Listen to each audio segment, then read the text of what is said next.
पुणी हारिला Bharat.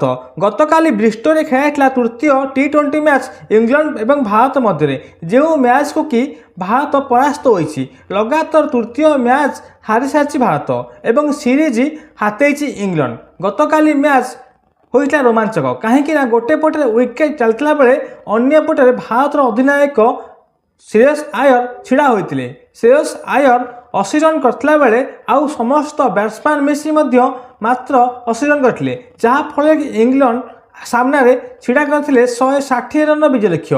Bharat 20 over batting करी 7 wicket 158 run करता। इंग्लैंड मध्य बैटिंग करी गोटे विकेट हराई 13.5 बॉल 159 रन करी यही मैच को विजय लाभ करता।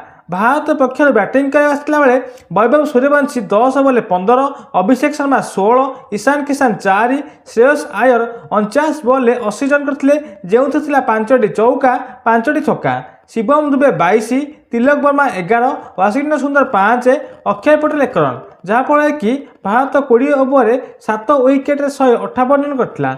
जवाब में इंग्लैंड बैटिंग करता।